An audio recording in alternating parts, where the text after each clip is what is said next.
Hello अस्सलाम वालेकुम everyone. सब कैसे हैं? ठीक हैं। मेरा नाम Mohammad Anwar, Japanese use car exporter.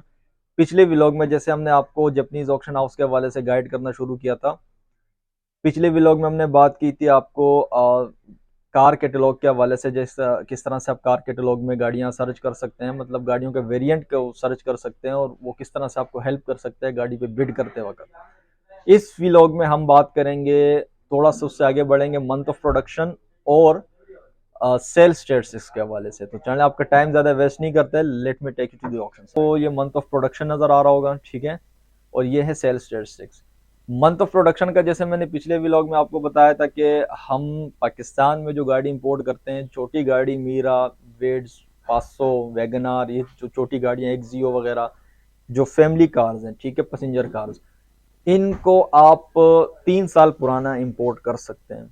अगर आप 2022 में भी इंपोर्ट करेंगे तो आपकी गाड़ी 2019 की मैन्युफैक्चर्ड होनी चाहिए, ठीक है, रजिस्ट्रेशन नहीं, मैन्युफैक्चरिंग 2019 की होनी चाहिए। और जो बड़ी गाड़ी है जैसे लैंड क्रूजर, प्राडो, या फिर कमर्शियल व्हीकल जैसे हाईएस या कोस्टर, या फिर जो मिनी वैन जिस तरह से high jet, every, Nissan clipper वगैरह आपने देखेंगे मार्केट में, या फिर जो क्रॉस ओवर्स होती हैं जिसमें टोयोटा CHR आ गई और आपकी होंडा वीजल आ गई, वो गाड़ियां आप 5 साल पुरानी कर सकते हैं। मतलब अगर आप 2022 में इंपोर्ट करेंगे तो आपने 2017 की करनी हो, ऑनवर्ड्स अगर 23 में जाएंगे तो 18 की करेंगे, इस तरह से, ठीक है। तो यहाँ पे देखें, ये चेसिस आईडी मेंशन है। मैं इसका एक होंडा वीजल है, उसकी मैं सर्च कर लेता हूँ। जिससे आप फाइंड करेंगे तो देखिए मंथ ऑफ प्रोडक्शन आ गया, 9 दिसंबर 2016, ठीक है। ये गाड़ी जैसे कि मैंने बताया कि 5 साल पुरानी हम करते हैं, तो ये हम पाकिस्तान में इंपोर्ट नहीं कर सकते। तो इस तरह की गाड़ी पे अगर आपने गलती से बिड कर दी तो उसका नतीजा ये होगा कि आपकी गाड़ी पोर्ट पर तो आ जाएगी लेकिन कस्टम से क्लियर नहीं हो पाएगी, क्योंकि एज पर पॉलिसी नहीं, और फिर वो कस्टम उसको दोबारा रीऑक्शन करता है पोर्ट पे। आपके नुकसान होने का खदशा है। तो आप इस चीज़ को बिड के टाइम लाजमी लाजमी चेक किया क्या ना, क्योंकि ये वो गलती है कि जिसमें कोई गुंजाइश नहीं है। एक दफ़ा आपसे गलती हो गई, waste of money, total waste of money, ठीक है। सेल स्टेट्स में आते हैं। सेल स्टेट से क्या होता है कि आपको एक आइडिया होता है कि लास्ट मंथ या 2 मंथ या 3 मंथ की, तीन आप जो है ना मुख्तलिफ सेल स्टेट्स देख सकते हैं कि गाड़ी जो आप बिड करना चाह रहे हैं वो कितने में सेल हो रही है, उसके प्राइस की क्या वेरिएशन आ रही है, कौन से पैकेज पे क्या आ रहा है, बिड प्राइस आ रही है। और इसके अलावा आप उसमें ये देख सकते हैं कि माइलेज और ग्रेडिंग की वजह से प्राइस पे क्या इफेक्ट आ रहा है, प्लस जो वेरिएंट, वंस अगेन जो कार कैटलॉग में हमने डिस्कस किया था, उसकी वजह से प्राइस पे क्या डिस्कस हो वो आ रहा है, इम्पैक्ट आ रहा है, ठीक है। तो मैं 1 मंथ के सेल स्टेट्स को जो है ना प्रेफर करता हूँ, ज़रा अपडेटेड डेटा आ जाता है। मेकर में मैं टोयोटा सेलेक्ट कर लेता हूँ फॉर टाइम बीइंग, और मशहूर एक गाड़ी है विड्स। लेट मी शो यू विड्स, कहाँ गई ये रही वेट्स। अब देखें चेसिस आईडी में फिर अगेन कार कैटलॉग आपके काम आती है। आपको पता होना चाहिए कि आप कौन सी चेसिस आईडी पे बिड कर रहे हैं। कुछ चेसिस आईडी होती है जो कि 4 व्हील ड्राइव होती हैं, कुछ होती हैं जिनकी सीसी 1.3 होती है, नॉन हाइब्रिड होती है। नॉन हाइब्रिड आप 1000 सीसी से ऊपर जो गाड़ियाँ 1800 सीसी तक होती हैं, आप पाकिस्तान में नॉन हाइब्रिड नहीं इम्पोर्ट करते हैं। उसकी वजह ये होती है कि ड्यूटी बहुत ज़्यादा लग जाती है। Below 1000 cc, up to 1000 cc आप कर लेते हैं, ठीक है। अबव 1000 सीसी जो गाड़ियां हम इंपोर्ट करते हैं नॉर्मली पाकिस्तान में, वो गाड़ियां आपकी होती हैं हाइब्रिड। आपने देखा होगा वीजल या CHR या एक्वा, जो 1500 सीसी या 1200 सीसी की जो निसान नोट आती है, आजकल निसान किक्स भी बहुत सारे लोगों ने मंगवाई हुई थी, ठीक है। ये सारी गाड़ियां हाइब्रिड होती है। इससे ऊपर की जो गाड़ियां, जिसमें अल्लाह आपका भला करे, लैंड क्रूजर, प्राडो, ठीक है, ये गाड़ियों को आप नॉन हाइब्रिड ना भी मंगवाए, क्योंकि ये जो खरीदने वाली जो क्लास है इनको प्राइस से कोई फ़र्क नहीं पड़ता। तो उनको इससे कोई फ़र्क नहीं पड़ता कि हाइब्रिड है या नहीं है, ड्यूटी कितनी ज़्यादा है, दे डोंट केयर, सही है। हम जो विड्स की जो चेसिस हम इंपोर्ट करते हैं पाकिस्तान में, तो वो है KSP 130। ये 1000 सीसी होती है। विड्स का अगर आप ये नीचे वाला चेसिस देखेंगे, NHP 130, ये 1500 सीसी हाइब्रिड होती है, ठीक है। और जो NSP 130 है, ये 1300 सीसी नॉन हाइब्रिड होती है। NSP 130 हम एक्सपोर्ट करते हैं नॉर्मली मॉरिशस, साइप्रस, कीनिया वगैरह की मार्केट्स में, जमैका वगैरह भी जाती है, ठीक है। NHP 130 भी साइप्रस वगैरह में जाती है। पाकिस्तान में NHP 130 आ सकती है, 1500 सीसी हाइब्रिड आ सकती है, लेकिन कंपटीशन में एक्वा वगैरह, एक्जियो, वीजल अच्छी गाड़ियां हैं ऑलरेडी मार्केट में। तो वेट्स की फिर शेप सेम है और प्राइस बढ़ जाती हैं। तो इसलिए कोई प्रेफर नहीं करता, लोग KSP 130 ही मंगवाते। तो हम KSP 130 पे रहते हैं। ऑक्शन पे हम कोई भी सिलेक्शन नहीं करते, पूरे जापान के महीने में किसी भी ऑक्शन हाउस से अगर कोई गाड़ी सेल हुई है तो ये हमें सर्च करके बता देगा।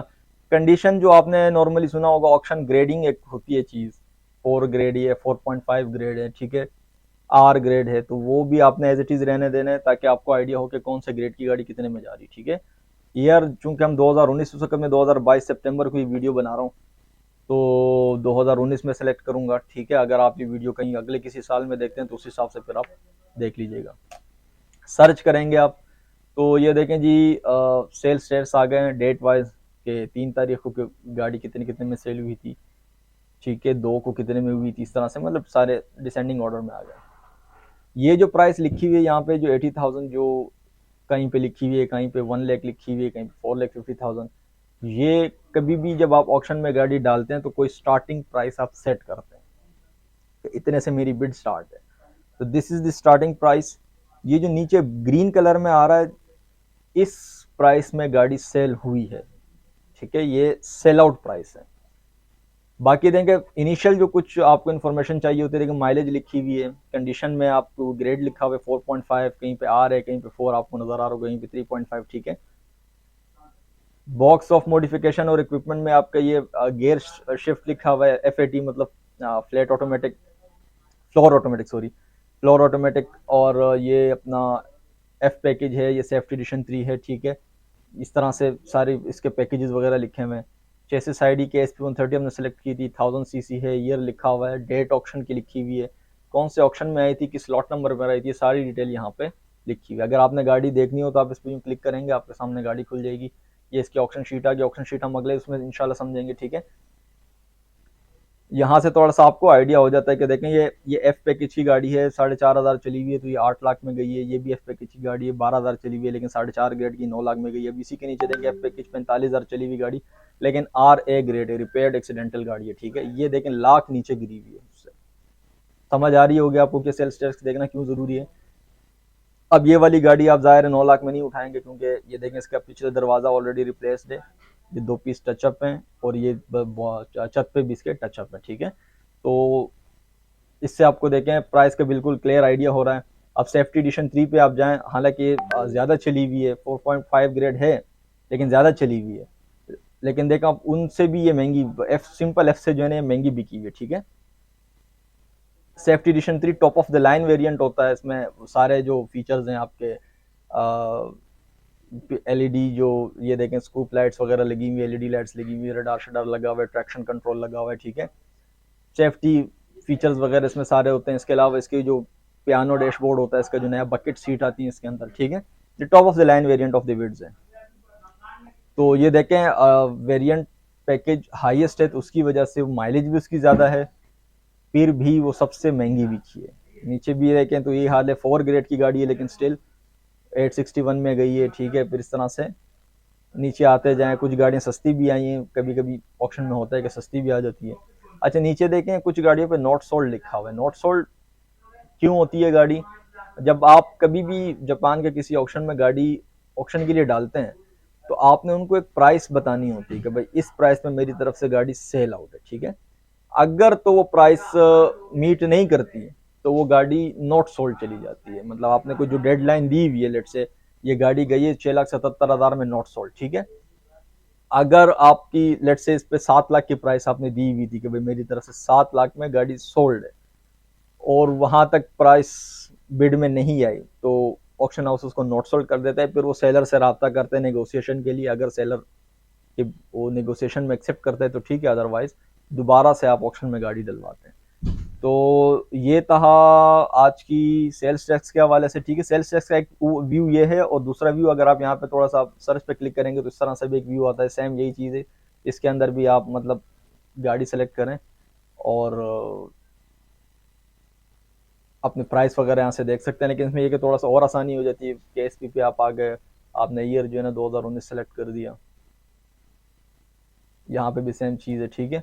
यहाँ पे ये आपको पता चलता है कि कब से कब तक, ये 2020 में देखें KSP जो है ना ये विड्स डिसकंटिन्यू हो गई, और वहाँ पे यारिस KSP 120 करके चेसिस आया, यारिस। तो अब 2020 से अगर आप गाड़ी इंपोर्ट करेंगे तो आपको यारिस ही मिलेगी। KSP 130 वाली जो ये विड्स है ये नहीं मिलेगी, जापान में डिसकंटिन्यू हो गई, ठीक है, 2020 में। इस तरह से देखे सर्च करेंगे तो वही सारी गाड़ियाँ यहाँ पर आ गई। इसमें ये थोड़ा सा है कि साथ में आपको तस्वीरें भी आ गई, आपको अलग से लिंक पे क्लिक नहीं करना। तो this was it from my side for today. आप चैनल देखते रहिएगा। इंशाल्लाह नेक्स्ट व्लॉग में हम जो है ना जापानीज ऑक्शन हाउसेस के हवाले से बात करेंगे कि वहाँ पे किस तरह से हम गाड़ी सर्च करते हैं, ऑक्शन शीट को थोड़ा सा समझेंगे, बिड किस तरह से कैलकुलेट करते हैं, शिपिंग किस तरह से कैलकुलेट करते हैं, वो फर्दर आगे वीडियोस में इंशाल्लाह हम डिस्कस करेंगे। अब तक के लिए इतना ही। अपना बहुत सारा ख्याल रखिएगा, मेरे चैनल को सब्सक्राइब करें और बेल आइकॉन का बटन लाजमी दबाएं। अल्लाह हाफ़िज़।